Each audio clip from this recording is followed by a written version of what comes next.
Gabby Hayes was never truly the grizzled frontier relic audiences thought they knew. Born George Francis Hayes on May 7, 1885, in the quiet town of Stannards, New York, his upbringing was far removed from saloons, shootouts, and dusty cattle trails. He was the son of a hotel owner, raised in relative comfort, surrounded by conversation, travelers, and stories that quietly shaped his gift for performance. Even as a young man, Hayes possessed a sharp intellect and an instinctive sense of timing that drew people toward him. Long before Hollywood entered his life, he explored multiple paths, including professional baseball and engineering, searching for purpose rather than fame. It was the stage that finally claimed him, offering a space where wit, rhythm, and human connection mattered more than polish. The irony of his career is that the man who would become the face of rugged Western humor was, at heart, refined, articulate, and deeply thoughtful. From vaudeville to reinvention, before cameras ever found him, Hayes built his craft the hard way, touring the country in vaudeville alongside his wife, Olive E. Ireland. Together, they created performances filled with humor, music, and warmth, relying entirely on audience reaction for survival. These years taught Hayes timing, humility, and resilience, lessons that would later anchor his film work. When the stock market crash of 1929 wiped out much of what they had saved, Hayes faced a crossroads that many never recover from. Instead of retreating, he reinvented himself, heading west to California at an age when most actors were already fading. Hollywood initially offered him little more than minor roles, but Hayes understood patience. He accepted small parts during the industry's shift from silent films to sound, observing carefully, adapting quietly. What seemed like a late start was actually the foundation for a second life, one built not on luck, but on experience. The birth of a Western icon. Gabby Hayes' screen persona was not planned, marketed, or engineered by studios. It emerged organically, almost accidentally, shaped by instinct and audience reaction. Clean-shaven and well-spoken in real life, Hayes adopted the scruffy beard, weathered voice, and homespun expressions that would soon become legendary. His exaggerated frontier speech was crafted for warmth, not mockery, creating a character that felt lived in rather than performed. Audiences immediately responded to the authenticity beneath the comedy. By the mid-1930s, Hayes had become the definitive Western sidekick, most memorably as Wendy Halliday alongside William Boyd's Hopalong Cassidy. The role made him indispensable, not because he stole scenes, but because he grounded them. When a contract dispute ended that chapter, Hayes took a gamble by leaving Paramount, trusting that his work spoke louder than any studio name. That gamble paid off, setting the stage for his most famous collaborations, Republic Pictures and A Lasting Legacy. At Republic Pictures, Gabby Hayes was reborn as Gabby Whitaker, a name change that barely mattered to audiences who already adored him. Between 1939 and 1946, Hayes appeared in more than 40 films, cementing his place as the most beloved sidekick in Western cinema. His presence added humor without undermining heroism, wisdom without preaching. He worked with nearly every major cowboy star of the era, including Gene Autry, Randolph Scott, John Wayne, and Wild Bill Elliott, proving his versatility extended far beyond comic relief. Hayes had an uncanny ability to elevate stories, making danger feel human and triumph feel earned. By this time, Gabby Hayes was no longer just a character, but a cultural fixture, representing loyalty, resilience, and plain-spoken decency.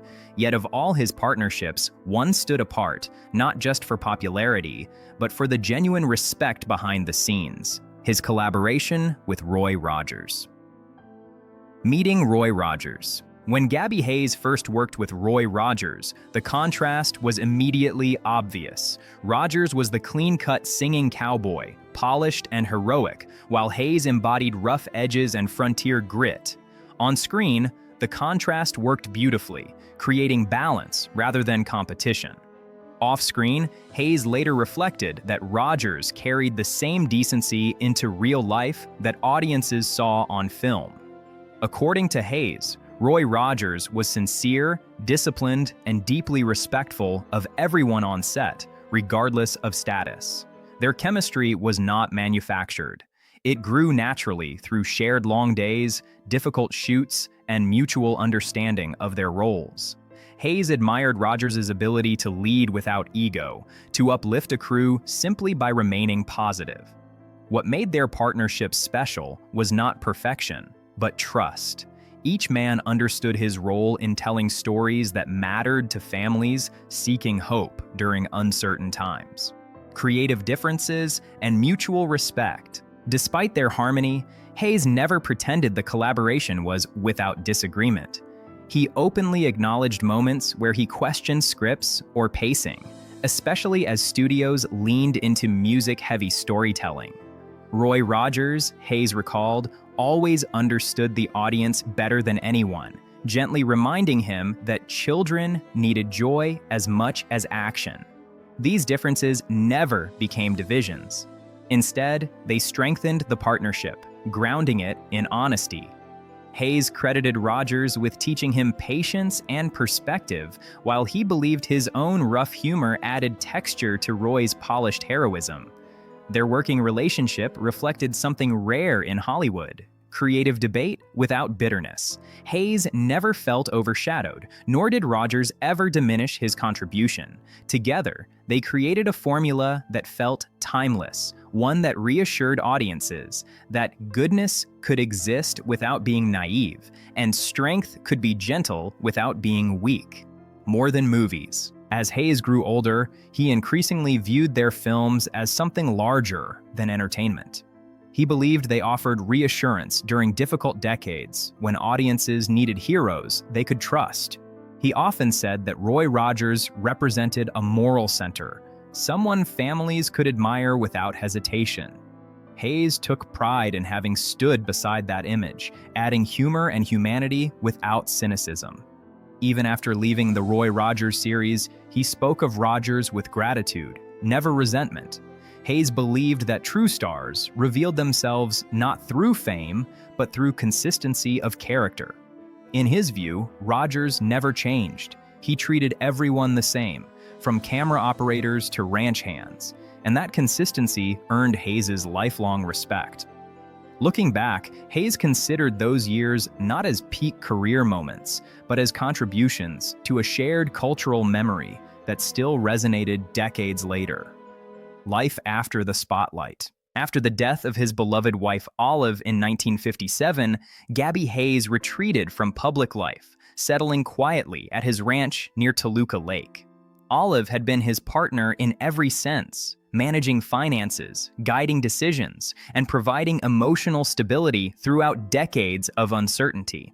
Without her, Hayes turned inward, finding comfort in routine, memory, and nature. He reflected often on friendships formed during Hollywood's golden age, especially the camaraderie of the Western community. Visitors during these years described him as reflective, gentle, and appreciative of his life's journey. As his health declined in the late 1960s, Hayes faced it with the same calm dignity audiences had admired on screen. Even in the hospital, he remained gracious, expressing gratitude rather than regret. He passed away peacefully on February 9, 1969, leaving behind not just a career, but a legacy of warmth. A friendship that endures. Gabby Hayes' reflections on Roy Rogers offer something rare, an honest portrait of friendship in an industry often defined by rivalry. His words reveal admiration without exaggeration, affection without illusion. Hayes understood that their partnership succeeded because it was rooted in respect, not performance.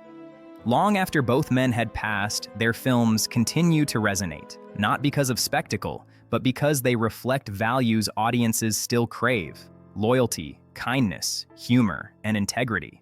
Hayes never claimed credit beyond his role. He simply expressed gratitude for having shared the trail with someone he considered genuine.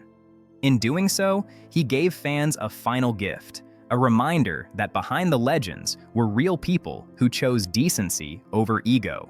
Their partnership remains a symbol of an era when stories mattered, friendships endured, and heroes felt human.